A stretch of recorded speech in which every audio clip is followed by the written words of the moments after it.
Weekly News Review. News and analysis from this week in Venezuela.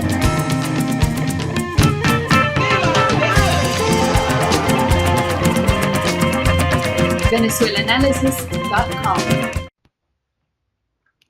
Hi everyone, and welcome back to the Venezuela Analysis podcast. So last week we were talking a little bit about Luis Ortega and her ongoing legal battle, or just ongoing battle generally with the Venezuelan Supreme Court. This week we were going to look a little bit more at her main criticisms or the reasons behind this legal battle. That is Luis Ortega's criticisms of the Constituent Assembly.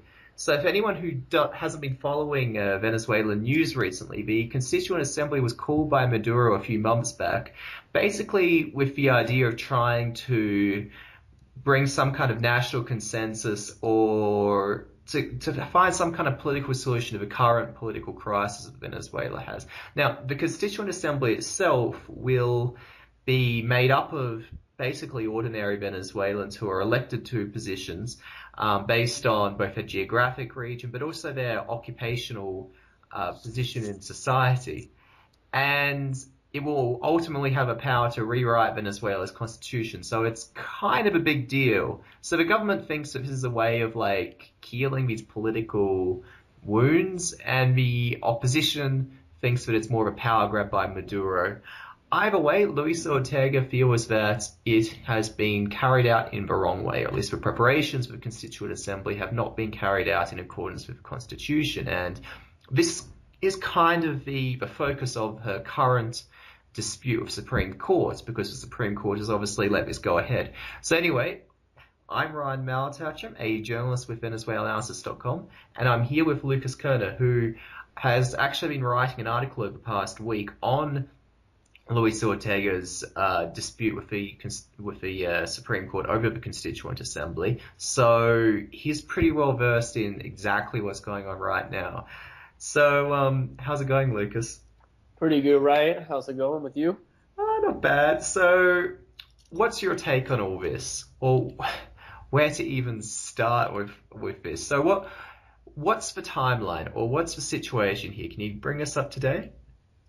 Yeah, I think that to begin, Maduro unveiled his proposal to launch a Constituent Assembly on May 1st. And that's really when this kind of, that was really after a month of opposition protests that had claimed scores of lives. And, this is, as you described, it was a bid to, not only find a political solution to, the current crisis, other than, a way out other than civil war or continuing, bloodshed.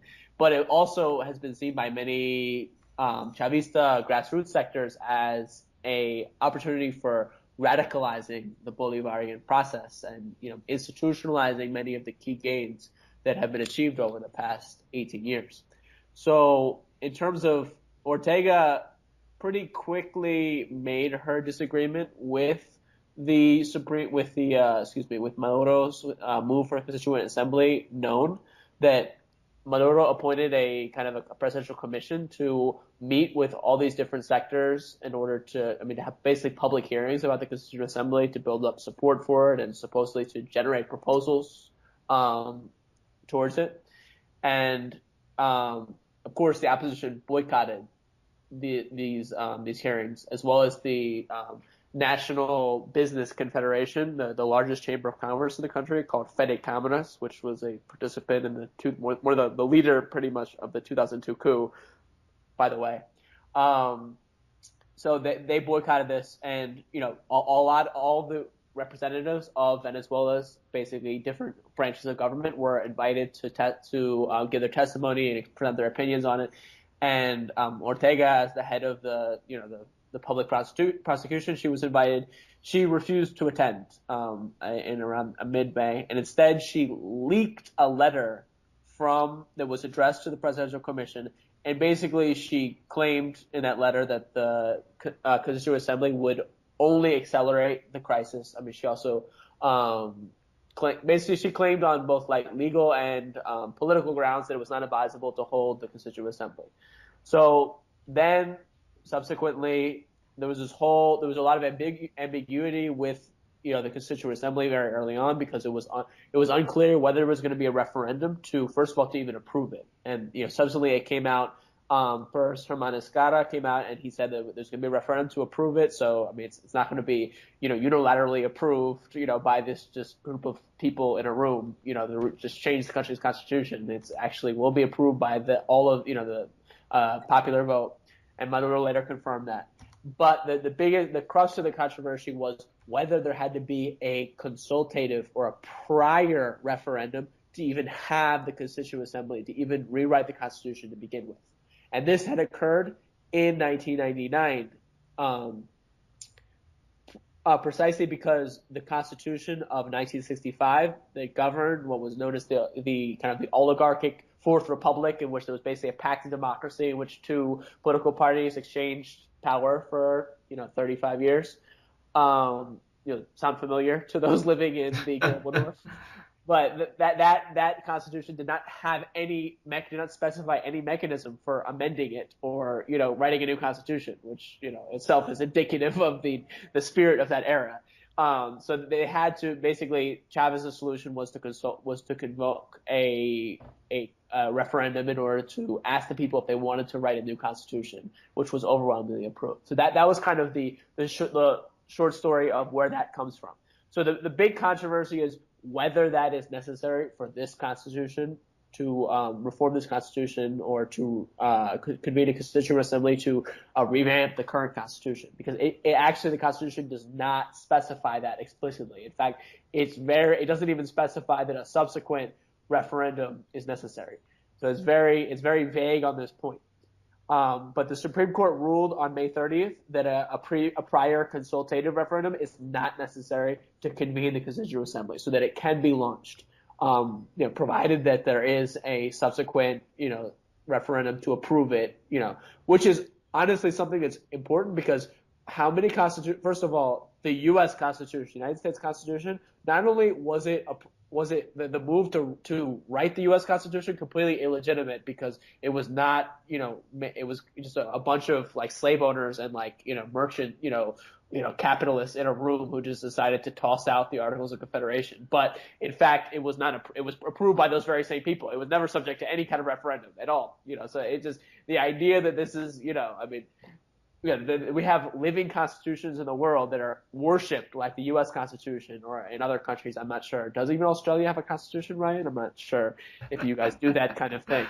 Or do you still use the English non-constitution? Anyway, going back to the point that Venezuela, there is no constitution. I mean, there is no that is not necessary a subsequent referendum in which everyone votes yes or no, vote the Constitution. That's enough. That's sufficiently democratic for the Supreme Court to launch this Constituent Assembly. That was approved on May 30th. Ortega did not like that, and she subsequently filed. The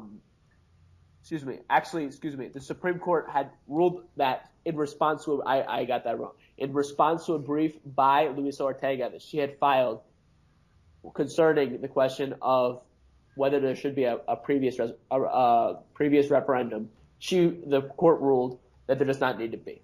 So her brief was thrown out, requesting a previous resolution. What was her argument? Her argument was the following: that basically Venezuela's constitution has something called progressivity of human rights. It means that you need to continually be bettering human rights, as the spirit of the Constitution, which is something very understandable and something absolutely respectable and necessary. She argued that, and given also the nature that Venezuela is not a representative democracy, right? Venezuela is a participatory and a protagonist democracy. And as such, popular participation is essential. So that basically the 1999 Constitution set the bar at this level that there needs to be a previous referendum and a subsequent referendum. And therefore, any attempt to modify the Constitution needs to set the bar even higher. So that's her argument, which actually makes some sense. In terms legally, constitutionally, politically, it does make sense. And we can debate that. But the point is that was thrown out by the Supreme Court. And then, subsequently, honestly, shit just got real, to be perfectly frank. That on June 5th, she basically she really hardened her stance vis-a-vis the government. She radicalized her position. She convened a meeting in the public prosecutor's office with a group of people calling themselves the Democratic and Peaceful Transition Group, which is kind of weird for them to meet for 3 hours in the headquarters of the public prosecution, given that it's a totally political meeting, despite the fact that they present themselves. But basically, these people present themselves as this, technocratic, not nonpartisan group of people who wanted to save the republic, and included some left-wing people, like for example, the former guerrilla leader Douglas Bravo, the former Chavista Minister of Mining and Industry Victor Alvarez. Also some very not left-wing people, shall we say, like the head of Fede Cámaras, like I just mentioned, who the Chamber of Commerce that was basically the main player behind the 2002 coup, the president of that body, Jorge Botti, and then the rector of the Central University of Venezuela, who will probably be the next education or higher education minister under an opposition government. So definitely some. If you look at the list, definitely stacked with, right-wing and, technocratic figures. So I find it very suspicious that she met with those people, and so basically what began kind of as Ortega kind of, I would say, launching some, legitimate grievances with regard to the National Constituent Assembly, or the ANC, kind of gradually became politicized. And then it gets even crazier, because then she subsequently submitted a legal brief she calls for the CNE to an injunction against the preparations for the Electoral Council to prepare for the elections to the National Constituent Assembly. And that was also thrown out. And then in response to that, she files another legal brief, a pair of them within a few days, and calling for all of the judges of the Supreme Court to be unseated. Some 30 judges appointed in December 2015 to be unseated. And she also calls for 6 of them to be barred, to be stripped of their immunity and tried for conspiracy against the Republic. So, of course, these things were all thrown out, because why is the Supreme Court going to allow, unseat itself? Clearly, that's not going to happen. But these are much more openly political moves in a lot of senses that we can talk about. I guess I'll just conclude by saying that with regard to the unseating of the judges, that it's very controversial that the outgoing Chavista National Assembly in 2015, when it lost the elections, it stacked the Supreme Court. It renewed all of the Supreme Court justices who were then serving, who are all Chavista, because basically Chavismo has controlled the National Assembly basically since the revolution began, because the opposition has basically tried to overthrow the government, boycotted the 2005 elections, basically has not been able to win because they presented neoliberal programs and they attempted to overthrow the government. But anyway, the point is they stacked the court, which, is debatable, and every other country and every democracy in the global north, this happens. But the opposition has claimed that they were approved in a illegitimate way, and have actually demanded for the past year that the justices be removed. Basically, mainly because the Supreme Court has moved to block a lot of their legal projects, such as like an amnesty law that we've mentioned before, that basically sought to pardon opposition people for a whole list of violent offenses, I don't know, armed rebellion and homicide and all kinds of things. And another lovely piece of legislation, we wanted to privatize all of Venezuela's housing, its national housing program that has benefited 1.6 million families. Anyway, going back to the point, the court was stacked. That was controversial. The opposition has long protested it. Ortega has not uttered a word on that. In fact, she, as a member of the citizens branch of government, she had to sign on to, in order to approve the Supreme Court justices, she had to sign on to it. So she came out and she claimed that that the process of approving these justices was illegitimate, that she had not signed on to it, and therefore they should be removed.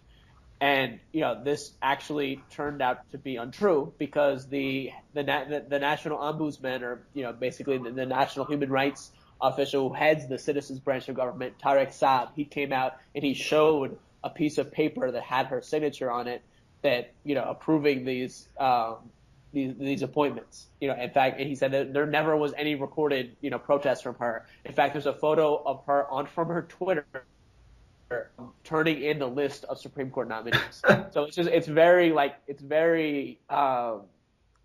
don't know. I guess it's just very suspicious that she would just come out and say these things that are clearly refutable and don't have very much basis in the public record in order to unseat these justices, and in fact espousing something that the opposition has been demanding for over a year now.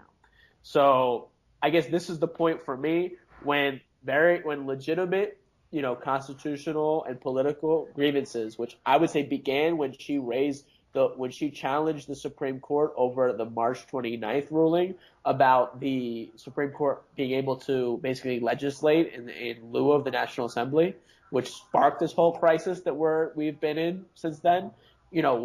From that moment on, I would say that at that moment, that was a legitimate position. I viewed her position as legitimate, and up through May, I saw her not necessarily as expressing legitimate political and constitutional grievances. But I think at this point, in the beginning of June, I see, at least in my opinion, that these grievances have kind of morphed into openly political demands that are directly linked to the opposition's agenda to delegitimize and ultimately overthrow the government. So I don't know what you think, Ryan, but that's kind of like my reading of these events. Yeah, I mean, I think I kind of followed a very similar train of thought as you did. At first, I thought, okay, these are some very legitimate complaints, or at the very least, this is a discussion that has to be had on some level, But now it feels like it's dovetailed so closely with the opposition agenda, to get rid of the Supreme Court. Which, I mean, there's complaints to be made of the Supreme Court. I wouldn't dispute that. But the idea that, okay, we have to get rid of the Supreme Court so that the opposition can pass its neoliberal agenda, this doesn't sound like something that I can get behind necessarily. I guess the centerpiece of what we want to talk about today is just how legitimate are her complaints. And I think the first point that you mentioned that she made about that letter that was leaked was that it would accelerate the current political crisis. And I kind of agree in a way. Like, this has become the key issue of the opposition right now. I mean, I don't know, maybe it would have happened anyway. Maybe this was inevitable, current political crisis we have now, but I'm not so sure. And I think she probably had a point, but this was something that was going to really anger the opposition and potentially galvanize it to some extent. I think the big question is a referendum needed, obviously? And as you pointed out, it's pretty vague in the Constitution, right? It doesn't specifically say whether or not a referendum is necessary. No, it's totally ambiguous. So, yeah, I mean, the problem is neither of us are constitutional lawyers, and I would probably defer to the Supreme Court. Flawed as it is, and maybe this is a controversial statement, but the Supreme Court's only job is primary job is to interpret the Constitution. So I don't know where else you're supposed to turn, And I feel like you've just got to roll with it, even if you don't agree with a decision. There's no higher authority on this. So, and I think it's not totally crazy to suggest that a referendum isn't needed. But I do think that there's a much more interesting argument on a political or a moral level. So, attacking it as a constitutional question or as a legal question, I don't know if that's a winning argument, because as I said, the Supreme Court is ultimately the supreme arbiter what the Constitution says. So it's a little bit difficult, I think, to make an argument against that. But I do think there's a much more interesting moral argument or political argument for why a referendum could have been useful. Oh, and by the way, before I go on, Australia does have a constitution, but fun fact, we don't have a Bill of Rights, which is a bit weird. Yeah. The idea is that most of the human rights are sort of implicit in the constitution or something like that. It's pretty weird. Yeah. But yeah. Anyway, so I had this idea when the Constituent Assembly was first announced, the referendum actually could be a good idea in terms of galvanizing, the Bolivarian grassroots and, bringing a bit of public support to the process. And I'm not entirely sure why Maduro wouldn't want it, want a referendum or want this kind of discussion. I don't know. What's your take? What do you think of that? I think that, first of all, I think that just the blunt political reality is you're not going to win a referendum. You're not going to win any election. That's a good point. I mean, look, this is not just obviously the government has made, severe errors, and let's recognize that. Let's be completely frank about that. But we are in a situation of war. There is honestly a situation in which, they literally, we attempted to go to the market that's 10 minutes from my house today. And there was a guarimba, there was roadblocks around there. We attempted to go to another market dead in the center of the city. And this is downtown Caracas. This is not something I'm accustomed to. We smelled tear gas. We couldn't get through. This is Parque Carabobo, the middle of the city. So, literally, there is a situation in which there are violent groups which are creating ingovernability, and the government, honestly, doesn't have the balls, in my opinion, to, or the ovaries, not to be patriarchal, to take the, necessary measures to maintain public order so that we can go about our daily lives and get to the things we need to do. Instead we're being literally held hostage by, these, honestly kids, a few dozen kids who just want to block a road. And because of the media, blockade, and because of, the fact, the willingness, the mobilization of the U.S. empire to overthrow this government, with all of its, efforts, that the government is too afraid to actually, take any kind of measures that any government in the global north would take, in the face of this situation. So it's absolutely insane. So the idea that under these conditions in which 85 people have died, the vast majority of them not protesting, at least the majority not protesting, a significant number of them actually killed by protesters. The idea, and given the opposition has vowed to not only to boycott the National Assembly, it has vowed to boycott elections, and has rejected the call for regional elections, and actually has vowed to disrupt them. How are you going to even hold elections? How can you hold elections under these conditions? That's my question. So the idea that you're going to hold a prior referendum, and then you're going to hold the elections to the National Assembly, and then you're going to hold regional elections in a situation of war, just from my place, right, in the middle of Caracas, that seems to me impossible. And I guess under other conditions, I would say yes. I would like to see a previous referendum because I just think that that's, the right thing to do politically, and in terms of the Constitution, I think Ortega does have a point. But I do think that given this extremely adverse situation of deadly opposition violence and economic crisis, that a lot of it is exacerbated by the very opposition. Ari, look at Borges writing letters to international banks for them not to lend to Venezuela to make the crisis worse. What is that? But given the situation, I think that you have to by going forward right with the elections to the Constituent Assembly so that you can get that working, and you can actually mobilize the grassroots as candidates from the get-go, and you can begin drafting an actual product that you could show that, when it comes time to approve, you could show to the masses of people, that this is something that will actually institutionalize the gains. This is something that will make sure that, as people I have interviewed as part of my research, working class people, if Henrique Capriles, wins or whoever is elected president of Venezuela, that they cannot eliminate the social missions, the communes, the communal councils, with a stroke of a pen if they were to come to power, which they can do now. So I think that there is something to be said for going forward, mobilizing the bases to elect candidates, which there has been mobilization. That has to be recognized. There has been excitement. There's a lot of grassroots movements that have put their candidates up, and then to actually begin work on the product of a new constitution that you can actually hold a high during the campaign for regional elections, and then subsequently for the campaign for the referendum to approve it.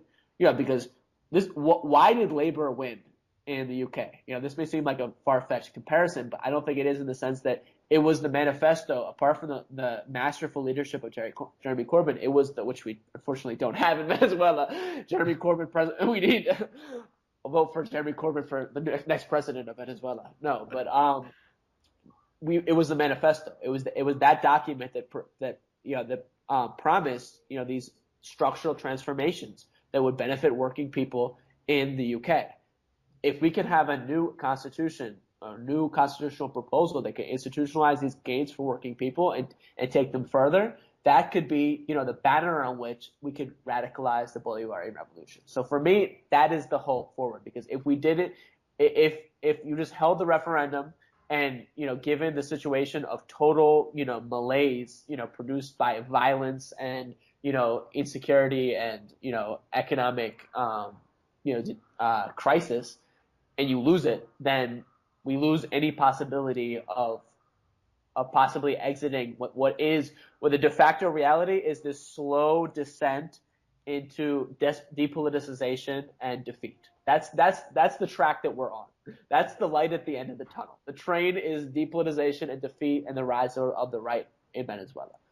I think the National Assembly is the only way. The National Constituent Assembly is the only way to avert that that reality and construct an alternative fate.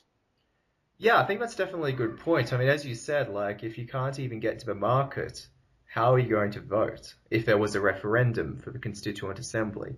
Or if, as I think you also pointed out, like, if the opposition can campaign for months and months demanding regional elections, and then when regional elections are announced, they say, well, we're not going to participate, we're going to try to sabotage them. What would they have done if a referendum happened? They probably would have done something quite similar. So that's definitely a good point. Which I guess brings to the question, well, what's the point of having a constituent assembly if you're going to struggle to even get people to vote, in favor of it? And yeah, I guess a very possible explanations. One of the opposition likes is, okay, this is a power grab by Maduro. He was trying to do it before the regional election so that he can somehow undermine the process. Which is I don't think it's totally crazy. I think Maduro is very desperate, and it's totally possible that he could, somebody could try to do this. The other one is, as you said, it could be an attempt to deepen the revolution.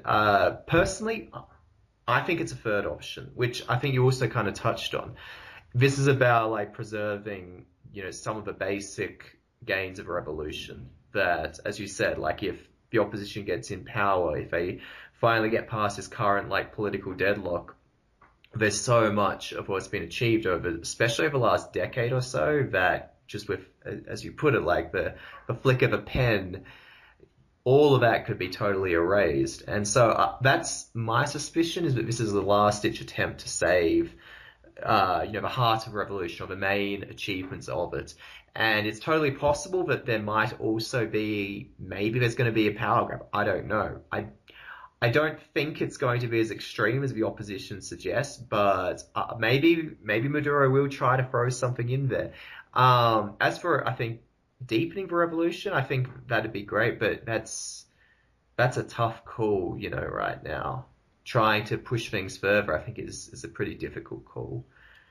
I agree with you. I don't think that's necessarily probable, or or likely or possible really under the current correlation of forces, that like things are so adverse in this moment that the idea that you could actually, retake the revolutionary initiative and push forward with transformations, I think that's unlikely. But I mean, the question is, can the existing gains can be consolidated, and can we avert an Argentina or Brazil like situation in which a neoliberal government comes to power and begins to implement savage austerity measures, like what is it, like they just did in Brazil, what they want to do in Brazil, like freeze pensions for the next 40 years, freeze all social benefits for the next 40 years. I mean, these are the kinds of savage things that, the neoliberal right wants to do throughout the continent. And this, so I think, that has to be averted. And, I mean, we'll obviously be completely honest about the cancer of, what's the word in English?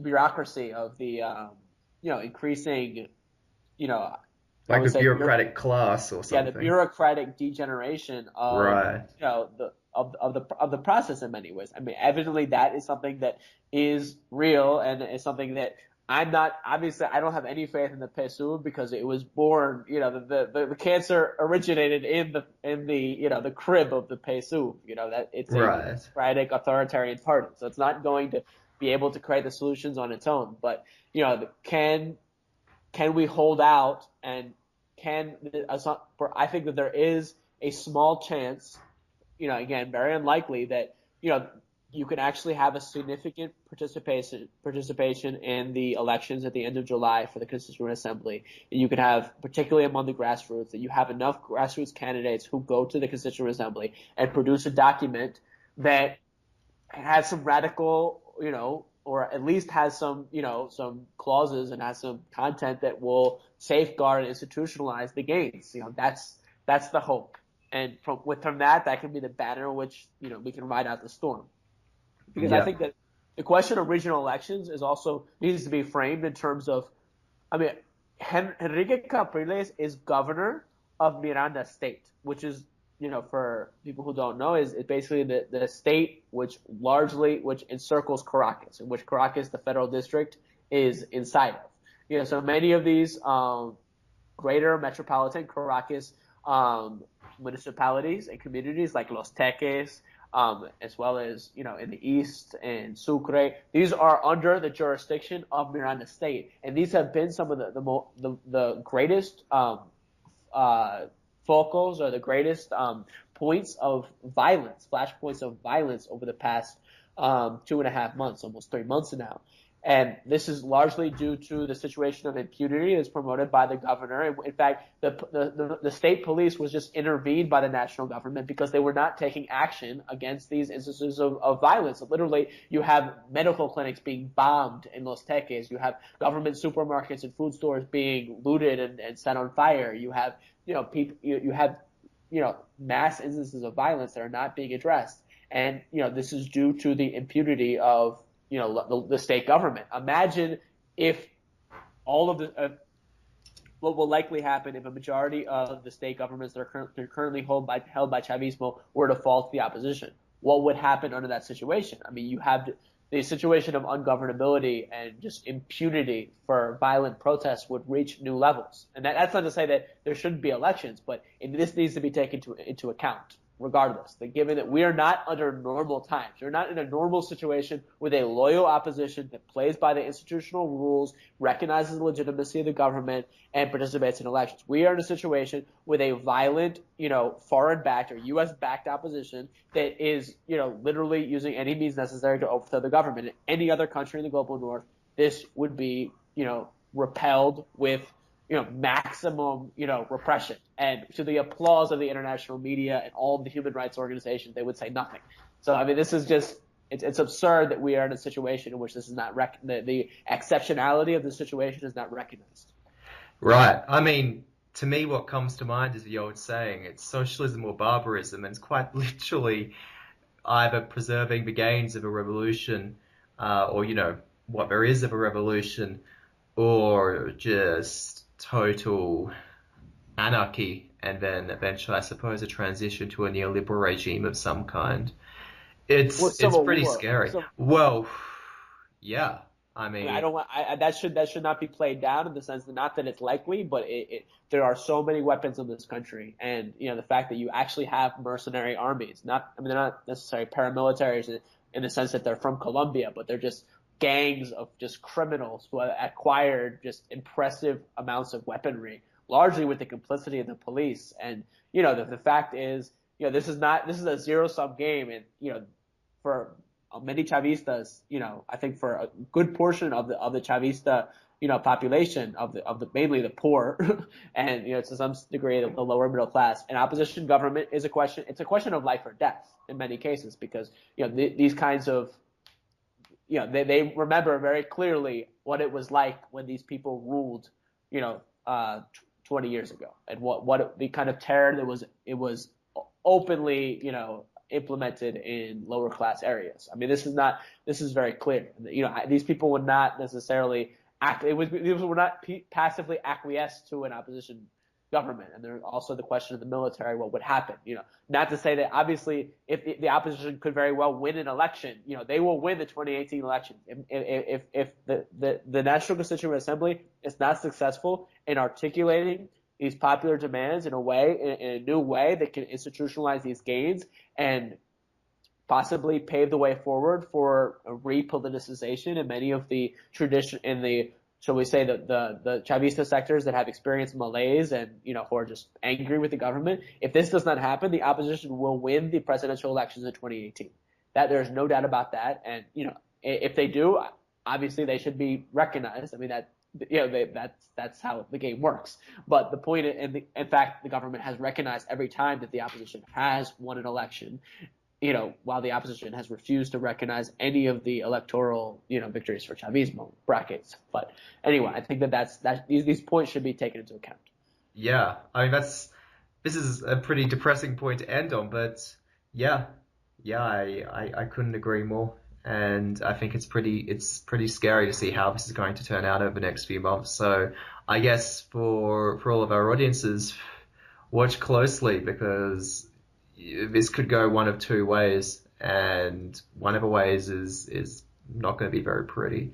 Anyway, thanks, Lucas, for catching up today. I really appreciate it, and all of our listeners should keep an eye out for Lucas's article, which should go up sometime next week, which is going to do a bit of a deep dive on this exact situation we've been discussing today. So keep an eye out for it. Anyway, thanks for joining us. Thanks, Lucas, for joining me on the, I guess, weekly news podcast. Take it easy. Keep safe. Thanks for having me here. Thank you. I appreciate that, Ryan. Have a good weekend. Thanks, you too. Bye-bye. Bye.